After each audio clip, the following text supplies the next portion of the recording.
Hello student, आज के इस वीडियो में हम डेटा स्ट्रक्चर्स के बारे में जानेंगे, उसके डेफिनेशंस के बारे में जानेंगे, एग्जांपल्स, रियल लाइफ एग्जांपल्स के बारे में, और हमें डेटा स्ट्रक्चर क्यों सीखनी चाहिए इसके बारे में जानेंगे। तो चलिए शुरू करते हैं। चलिए, व्हाट आर डेटा स्ट्रक्चर्स?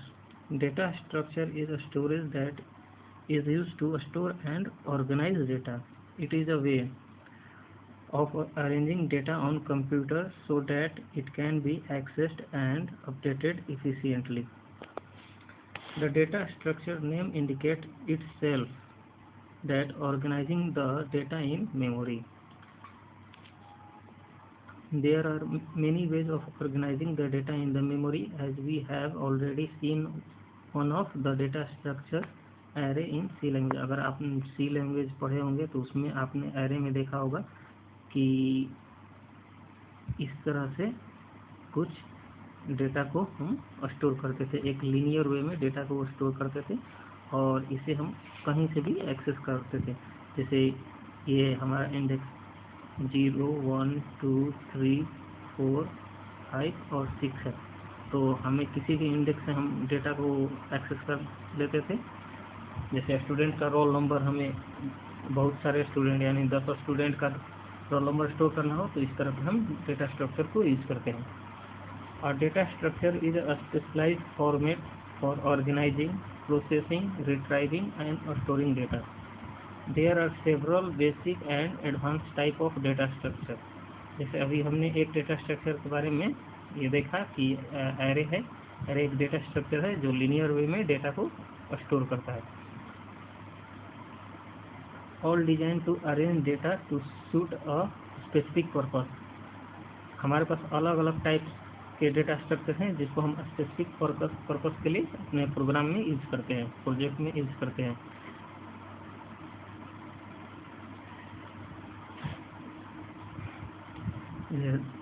ये देखिए, जैसे कहने का मतलब है डेटा स्ट्रक्चर, हमें शॉर्ट फॉर्म में इसको लीजिए।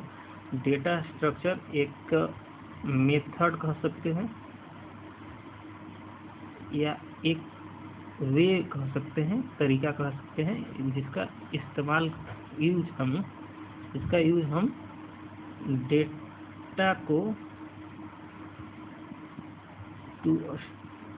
डेटा को स्टोर करने के लिए इन स्ट्रक्चर्ड वे,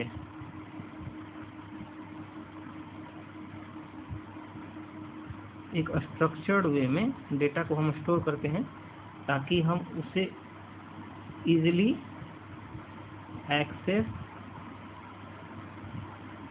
और अपडेट कर सकें।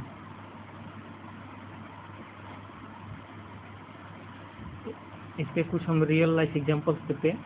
जैसे आपने सिनेमा हॉल में देखा होगा कि सीट को रो और कॉलम में अरेंज किया जाता है, तो उसमें से इसमें देखा होगा, जैसे आपने हम पीछे यहाँ पर देखिए, जैसे एरे है तो ये वन डायमेंशनल एरे है, तो उसी प्रकार जो हमारा सिनेमा हॉल का सीट अरेंजमेंट होता है वो 2 डायमेंशनल एरे में होता है। तो हम एक सीट जो होते हैं वो स्पेसिफिक लोकेशन पर फिक्स होते हैं। जैसे ये पता होता है कि इस लोकेशन पर, मतलब इतने नंबर पर ये सीट है, तो अगर हम कोई सिनेमा हॉल में टिकट बुक करते हैं तो उस पर हमारा सीट नंबर होता है, तो हम उसे इजीली फाइंड करते हैं रो और कॉलम की सहायता से। ये दूसरा एग्जांपल देखिएगा, backward and forward process in browser.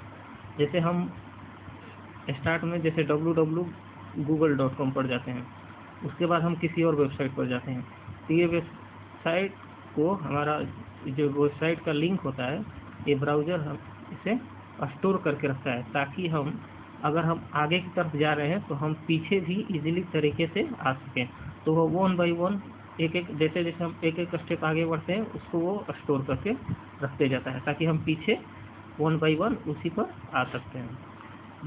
तीसरा एग्जांपल देखें, टिकट काउंटर। जैसे टिकट काउंटर, सिनेमा हॉल के टिकट काउंटर को समझ सकते हैं। इसमें क्या होता है कि जो पहले आएगा उसे पहले टिकट मिलेगा। जैसे कतार में खड़े होते हैं, क्यू जिसको कहते हैं, कि जो पहले आएगा उसे पहले टिकट मिलेगा। तो यह भी एक डेटा स्ट्रक्चर का रियल लाइफ एग्जांपल है। The data structure is not any programming language like C plus plus Java. यह किसी मतलब कि एक खास प्रोग्रामिंग लैंग्वेज के लिए नहीं लिखा गया है। यह एक it is a set of algorithm. Set of algorithm से मतलब है कि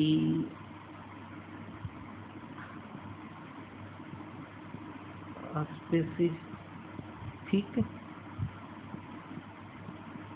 रूल कह सकते हैं, स्पेसिफिक रूल्स, या इसको कह सकते हैं स्टेप वाइज वर्किंग रूल्स। ये स्टेप वाइज वर्किंग रूल्स पहले से प्री डिफाइन कर दिया गया है that we can use in any programming language to structure the data in the memory. चलिए अब ये जानते हैं कि हमें डेटा स्ट्रक्चर की नीड क्यों है और क्यों हमें सीखना चाहिए। Knowledge about data structure help you understand the working of each data structure and based on that you can select the right data structure for your project. कहने का मतलब है कि अगर आपके पास अलग अलग डेटा स्ट्रक्चर जैसे एरे हो गया, इसके बारे में हम नेक्स्ट वीडियो में इसके पूरे टाइप्स के बारे में बात करेंगे। पहले आप इसको ध्यान से देख लें। ये हम जैसे दो तरह के आपको बता रहे हैं, एरे हो गया, स्टैक हो गया। तो इस तरह से जैसे एरे को हमें कब इस्तेमाल करना है, स्टैक को कब इस्तेमाल करना है, ये हम डेटा स्ट्रक्चर की हेल्प से जान सकते हैं।